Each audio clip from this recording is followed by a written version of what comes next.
दुनिया की राजनीति में कुछ देश रोज चिल्लाते हैं हम ताकतवर हैं, और कुछ देश बिना शोर किए दूसरों को यह महसूस करा देते हैं कि उनके बिना काम नहीं चलेगा। भारत इसी दूसरी कैटेगरी में आता है।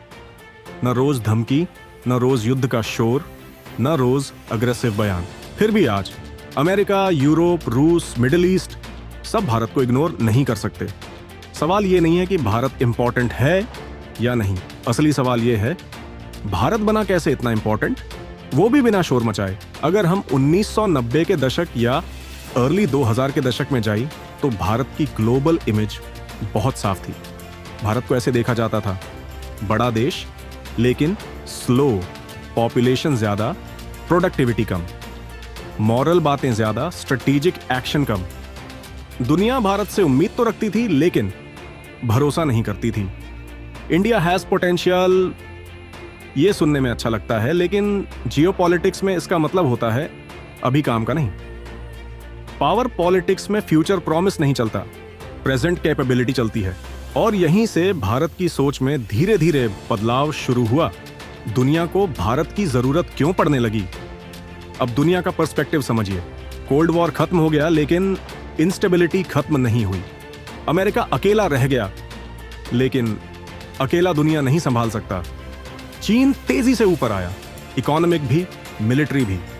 रूस अनप्रिडिक्टेबल बन गया, कभी दोस्त कभी प्रॉब्लम। अब सोचिए, अगर आप एक ग्लोबल पावर हैं तो आपको चाहिए एक ऐसा कंट्री जो बड़ा हो, स्टेबल हो, इंटरनल केओस में न डूबा हो और किसी एक ब्लॉक का गुलाम न हो। ऐसे देशों की लिस्ट बहुत छोटी है और उसी लिस्ट में भारत आता है। भारत कोई परफेक्ट कंट्री नहीं है। अब भारत की सबसे इंपॉर्टेंट चाल समझिए, स्ट्रैटेजिक ऑटोनॉमी।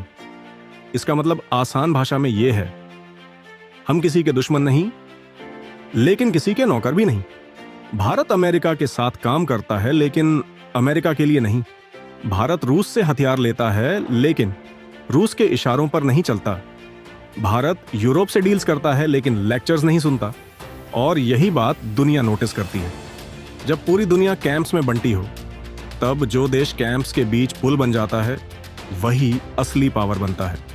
भारत ने यही रोल चुना, geography plus economy plus military, silent strength. अब प्रैक्टिकल फैक्टर्स की बात करें, भारत की जियोग्राफी एक्सीडेंटल नहीं है।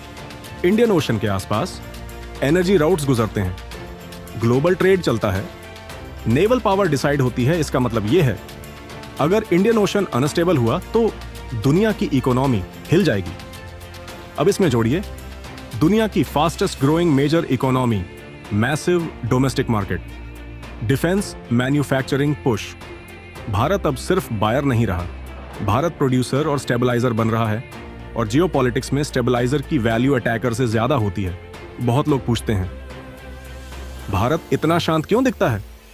जवाब सीधा है, क्योंकि भारत समझता है कि नॉइज से नहीं, क्रेडिबिलिटी से पावर बनती है। भारत हर क्राइसिस में प्रेस कॉन्फ्रेंस नहीं करता, लेकिन जब इवैक्यूएशन चाहिए, मीडिएशन चाहिए, कॉन्सेंसस बनाना हो तब भारत कॉल पर होता है। यही वजह है कि ग्लोबल मीटिंग्स में भारत को सिर्फ इनवाइट नहीं किया जाता, सुना भी जाता है। क्या भारत सुपर पावर बन चुका है?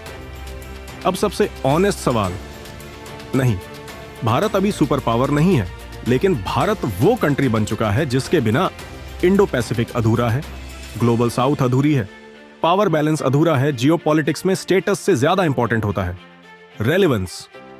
और भारत आज इररेलेवेंट नहीं है।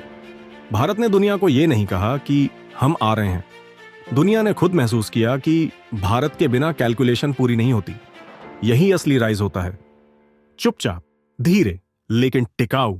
अगर आपको यह वीडियो इमोशनल नहीं, लॉजिकल लगा तो लाइक कीजिए, कमेंट में बताइए क्या भारत को फ्यूचर में ज्यादा असर्टिव होना चाहिए या यही बैलेंस सही है। और अगर आप चाहते हैं रोज 2 शार्प जियोपॉलिटिकल शॉर्ट्स और हर हफ्ते एक detailed long form geopolitical analysis, तो चैनल को सब्सक्राइब कर लीजिए।